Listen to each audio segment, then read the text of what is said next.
शांति। आज 10 मई 2025 के साकार मधुर महावाक्य हैं। मीठे बच्चे, ज्ञान के पॉइंट्स को स्मृति में रखो तो खुशी रहेगी। तुम अभी स्वर्ग के गेट पर खड़े हो। बाबा मुक्ति जीवन मुक्ति की यह राह दिखा रहे हैं। प्रश्न है आज की मुरली का कि अपने रजिस्टर को ठीक रखने के लिए कौन सा अटेंशन जरूरी रखना है। उत्तर है इसका, अटेंशन रहे कि मनसा वाचा कर्मणा किसी को भी दुख तो नहीं दिया। अपना स्वभाव बड़ा फर्स्ट क्लास मीठा हो। माया नाक कान पकड़कर ऐसा कोई कर्तव्य ना करा दे जिससे किसी को दुख मिले। अगर दुख देंगे तो बहुत पश्चाताप करना पड़ेगा, रजिस्टर खराब हो जाएगा। गीत है आज की मुरली का, नैनहीन को राह दिखाओ। ओम शांति। बाप बैठ बच्चों को समझाते हैं। रास्ता बहुत सहज समझाया जाता है, फिर भी बच्चे ठोकरे खाते रहते हैं। यहाँ बैठे हैं तो समझते हैं हमको बाप पढ़ाते हैं। शांति धाम जाने का रास्ता बताते हैं, बहुत सहज है। बाप कहते हैं दिन रात जितना हो सके याद में रहो। वह भक्ति मार्ग की यात्रा टांगों की होती है, बहुत धक्के खाने पड़ते हैं। यहाँ तुम बैठे हुए भी याद की यात्रा पर हो। यह भी बाप ने समझाया है, दैवीय गुण धारण करने हैं। शैतानी अवगुणों को खत्म करते जाओ। कोई भी शैतानी काम नहीं करो, इससे विकर्म बन जाता है। बाप आए ही हैं तुम बच्चों को सदा सुखी बनाने। कोई बादशाह का बच्चा हो तो वह बाप को और राजाई को देख खुश होगा ना। वह राजाई है, परंतु फिर भी शरीर के रोग आदि तो होते ही हैं। यहाँ तुम बच्चों को निश्चय है कि शिव बाबा आया हुआ है, वह हमको पढ़ा रहे हैं। फिर हम स्वर्ग में जाकर राजाई करेंगे। वहाँ किसी प्रकार का दुख नहीं होगा। तुम्हारी बुद्धि में रचता और रचना के आदि मध्य अंत का ज्ञान है। यह ज्ञान और कोई मनुष्य मात्र की बुद्धि में नहीं है। तुम बच्चे भी अभी समझते हो कि अगर हमारे में ज्ञान नहीं था, बाप को हम नहीं जानते थे। मनुष्य भक्ति को बहुत उत्तम समझते हैं, अनेक प्रकार की भक्ति करते हैं। उनमें सब है स्थूल बातें, सूक्ष्म बात कोई भी नहीं है। अभी अमरनाथ की यात्रा पर स्थूल में जाएंगे ना, वहाँ भी है वह लिंग जिसके पास जाते हैं। मनुष्य कुछ भी नहीं जानते। अभी तुम बच्चे कहाँ भी धक्के खाने नहीं जाएंगे। तुम जानते हो हम पढ़ते ही हैं नई दुनिया के लिए, जहाँ हम वेद शास्त्र आदि होते ही नहीं। सतयुग में भक्ति होती नहीं, वहाँ है ही सुख। वहाँ भक्ति है, जहाँ भक्ति है वहाँ दुख है। यह गोले का चित्र बड़ा अच्छा है। स्वर्ग का गेट सबसे बड़ा क्लियर है, यह बुद्धि में रहना चाहिए। अभी हम स्वर्ग के गेट पर बैठे हैं, बहुत खुशी होनी चाहिए। ज्ञान की पॉइंट्स को याद करते तुम बच्चों को बहुत खुशी में रह सकते हो। जानते हो अभी हम स्वर्ग के गेट में जा रहे हैं। वहाँ बहुत थोड़े मनुष्य होते हैं, यहाँ कितने ढेर मनुष्य हैं, कितने धक्के खाते रहते हैं। दान पुण्य करना, साधुओं के पिछाड़ी भटकना कितना है, फिर भी पुकारते रहते हैं कि हे प्रभु नैनहीन को राह दिखाओ। राह हमेशा मुक्ति जीवन मुक्ति की चाहते हैं। यह पुरानी दुख की दुनिया है, सो भी तुम जानते हो, मनुष्यों को पता भी नहीं। कलयुग की आयु हजारों वर्ष कह देते हैं। बेचारे अंधकार में है ना, तुम्हारे में भी नंबरवार हैं जो जानते हैं बरोबर हमारा बाबा हमको राजयोग सिखला रहे हैं। जैसे बैरिस्ट्री योग इंजीनियरी योग होता है ना, पढ़ने वाले को टीचर की ही याद रहती है। बैरिस्ट्री के ज्ञान से मनुष्य बैरिस्टर बन जाता है। यह है राजयोग, हमारी बुद्धि का योग है परमपिता परमात्मा के साथ। इसमें तो खुशी का एकदम पारा चढ़ जाना चाहिए। बहुत मीठा बनना है, स्वभाव बड़ा फर्स्ट क्लास होना चाहिए। कोई को भी दुख ना मिले, चाहते भी हैं हमको दुख ना देवे, परंतु फिर भी माया नाक कान से पकड़कर भुला कर रख देती है। फिर अंदर पछताते हैं हमने नाहिक उनको दुख दिया, परंतु रजिस्टर में तो खराबी आ गई ना। ऐसी कोशिश करनी चाहिए कि किसी को भी मनसा वाचा कर्मणा दुख ना देवें। बाप आते ही हैं हमको ऐसा देवता बनाने। यह कभी किसी को दुख देते हैं क्या? लौकिक टीचर पढ़ाते हैं, दुख तो नहीं देते ना। हाँ, बच्चे नहीं पढ़ते तो कोई सज़ा आदि देते हैं। आजकल मारने का भी कायदा निकाल दिया है। तुम रूहानी टीचर हो, तुम्हारा काम है पढ़ाना और साथ साथ मैनर्स सिखलाना। फिर भी पढ़ेंगे लिखेंगे तो ऊंच पद पाएंगे, नहीं पढ़ेंगे तो फेल खुद होंगे। यह बाप भी रोज आकर पढ़ाते हैं, मैनर सिखलाते हैं, सिखलाने के लिए प्रदर्शनी आदि का प्रबंध रचते हैं। सब प्रदर्शनी और प्रोजेक्टर मांगते हैं, प्रोजेक्टर्स भी हजारों लेंगे। हर एक बाप बहुत ही सहज कर बतलाते हैं। अमरनाथ की भी सर्विस सहज है, चित्रों पर भी तुम समझा सकते हो। ज्ञान और भक्ति क्या है? ज्ञान इस तरफ और भक्ति उस तरफ, उनसे स्वर्ग उनसे नर्क बिल्कुल क्लियर है। तुम बच्चे अभी जो पढ़ते हो यह बहुत सहज है, अच्छा पढ़ा भी लेते हो, परंतु याद की यात्रा कहाँ? यहाँ है सारी बुद्धि की बात। हमको बाप को याद करना है, इसमें ही माया फतकाती है, एकदम योग तोड़ देती है।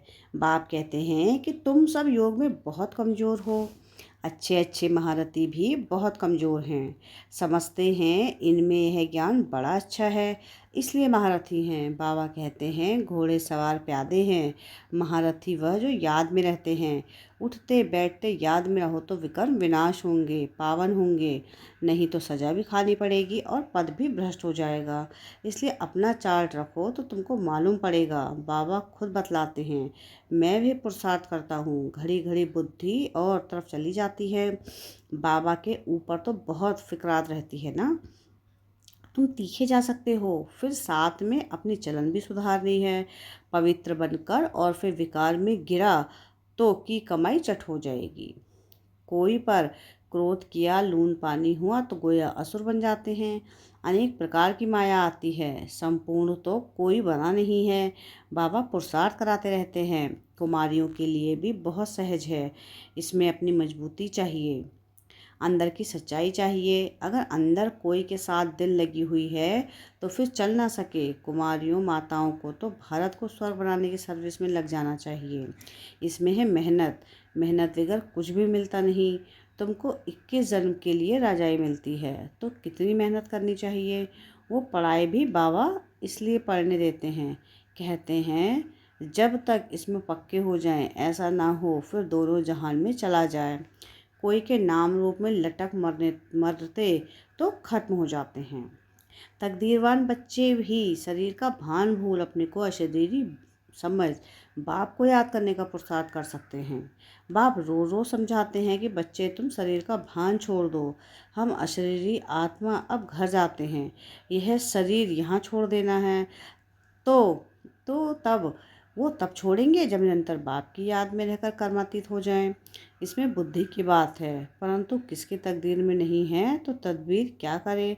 बुद्धि में रहना चाहिए कि हम अशरीरी आए थे, फिर सुख के कर्म संबंध में बंधे, फिर रावण राज्य में विकारी बंधन में फंसे। अब फिर बाप कहते हैं अशरीरी होकर जाना है, अपने को आत्मा समझ मुझे याद करो। आत्मा ही पतित बनी है। आत्मा कहती है हे पतित पावन आओ। अभी तुमको पतित से पावन होने की युक्ति भी बतलाते रहते हैं। आत्मा है ही अविनाशी। तुम आत्मा यहाँ शरीर में आई हो पाठ बजाने, यह भी अब बाप ने समझाया है। जिनको कल्प पहले समझाया है वही आते रहेंगे। अब बाप कहते हैं कलयुगी संबंध भूल जाओ, अब तो वापस जाना है, यह दुनिया ही खत्म होनी है, इसमें कोई सार नहीं है। तब तो धक्के खाते रहते हैं, भक्ति करते हैं भगवान से मिलने, समझते हैं भक्ति बड़ी अच्छी है, बहुत भक्ति करेंगे तो भगवान मिलेगा और सदगति में ले जाएंगे। अभी तुम्हारी भक्ति पूरी होती है, तुम्हारे मुख से हे राम हे भगवान ये भक्ति के अक्षर भी ना निकलें, यह बंद हो जाना चाहिए। बाप सिर्फ कहते हैं कि मुझे याद करो। यह दुनिया ही तम प्रधान है, सत्व प्रधान सतयुग में रहते हैं। सतयुग है चढ़ती कला और फिर उतरती कला होती है। त्रेता को भी वास्तव में स्वर्ग नहीं कहा जाता, स्वर्ग सिर्फ सतयुग को ही कहा जाता है। तुम बच्चों की बुद्धि में आदि मध्य अंत का ज्ञान है। आदि अर्थात शुरू, मध्य हाफ फिर अंत। मध्य में रावण राज्य शुरू होता है। बाप भारत में ही आते हैं, भारत ही पतित और पावन बनता है। 84 जन्म भी भारतवासी लेते हैं, बाकी तो नंबरवार धर्म वाले आते हैं। झाड़ वृद्धि को पाता है, फिर उस समय ही आएंगे। यह बातें और किसी की बुद्धि में नहीं होगी, तुम्हारे में भी सब धारणा नहीं कर सकते हैं। यह 84 का चक्र बुद्धि में रहे तो खुशी में रहे। अब बाबा आया हुआ है हमको ले जाने के लिए, सच्चा सच्चा मासूक आया हुआ है जिसको हम भक्ति मार्ग में बहुत याद करते थे। अब वह आए हैं हम आत्माओं को वापस ले जाने। मनुष्य मात्र को यह नहीं जानते कि शांति भी किसको कहा जाता है। आत्मा तो है ही शांत स्वरूप। यह आर्गन्स मिलते हैं तब कर्म करना पड़ता है। बाप जो शांति का सागर है वह सबको ले जाते हैं, तब सबको शांति मिलेगी। सतयुग में तुमको शांति भी है और सुख भी है।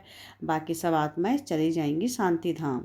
बाप को ही शांति का सागर कहा जाता है। यह भी बहुत बच्चे भूल जाते हैं क्योंकि देह अभिमान में रहते हैं, देह अभिमानी होते नहीं। बाप शांति तो सबको देते हैं ना। चित्र में संगम पर जाकर दिखाओ। इस समय सब अशांत हैं। सतयुग में तो इतने धर्म होंगे ही नहीं, सब शांति में चले जाएंगे। वहाँ दिल भर कर शांति मिलती है। तुमको राजाई में शांति भी है, सुख भी है। सतयुग में पवित्रता, सुख, शांति है सबको। तुमको मुक्ति धाम कहा जाता है, स्वीट होम को। वहाँ पति दुखी होंगे नहीं। दुख सुख की बातें कोई बात नहीं, तो शांति का अर्थ नहीं समझते हैं। रानी के हार का मिसाल देते हैं ना। अब बाप कहते हैं शांति सुख सब लो, आयुष्मान भव। वहाँ कायदे अनुसार बच्चा भी होगा। बच्चा मिले उसके लिए कोई पुरुषार्थ नहीं करना पड़ता है। शरीर छोड़ने का टाइम होता है तो साक्षात्कार हो जाता है और शरीर खुशी से छोड़ देते हैं। जैसे बाबा को खुशी रहती है ना, शरीर छोड़कर हम यह बनूंगा, अभी पढ़ रहा हूँ, अब तुम भी जानते हो हम सतयुग में जाएंगे। संगम पर ही तुम्हारी बुद्धि में यह रहता है, तो कितनी खुशी में रहना चाहिए। जितनी ऊंच पढ़ाई उतनी खुशी। हमको भगवान पढ़ाते हैं, एम ऑब्जेक्ट सामने हैं, तो कितनी खुशी होनी चाहिए। परंतु चलते चलते गिर पड़ते हैं। तुम्हारी सर्विस वृद्धि को तब पाएगी जब कुंवारियाँ मैदान में आएंगी। बाप कहते हैं आपस में एक तो लून पानी मत बनो, जबकि जानते हो हम ऐसी दुनिया में जाते हैं जहाँ शेर बकरी इकट्ठे जल पीते हैं। वहाँ तो हर एक चीज़ से ही दिल खुश हो जाती है। नाम ही है स्वर्ग। तो कुंवारियाँ लौकिक माँ बाप को बोलें कि हम वहाँ जाने की तैयारी कर रहे हैं, पवित्र तो जरूर बनना है। बाप कहते हैं काम महाशत्रु है। अब मैं योगिनी बनी हूँ इसलिए पतित नहीं बन सकती। बात करने की खड़ाई चाहिए। ऐसी कुंवारियाँ जब निकलेंगी फिर देखना कितना जल्दी सर्विस होती है। परंतु चाहिए नष्टो मोहा। एक बार मर गई तो फिर याद क्यों नहीं आनी चाहिए। परंतु बहुतों को घर की, बच्चों आदि की याद आती रहती है। फिर बाप के साथ योग कैसे लगेगा। इसमें तो यही बुद्धि में रहे कि हम बाप के हैं। यह पुरानी दुनिया खत्म हुई पड़ी है। बाप कहते हैं कि मुझे याद करो। अच्छा, मीठे मीठे से खिले दे बच्चों प्रति माता पिता बाप दादा का याद प्यार और गुड मॉर्निंग। रूहानी बाप की रूहानी बच्चों को नमस्ते।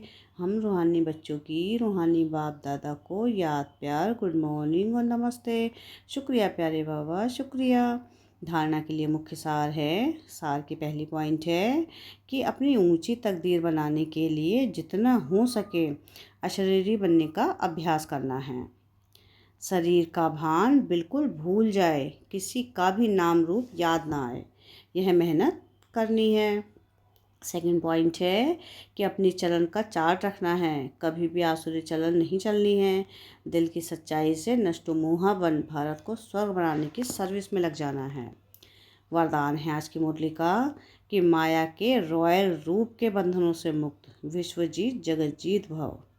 मेरा पुरुषार्थ, मेरी इन्वेंशन, मेरी सर्विस, मेरी टचिंग, मेरे गुण अच्छे हैं, मेरी निर्णय शक्ति बहुत अच्छी है। यह मेरापन ही रॉयल माया का रूप है।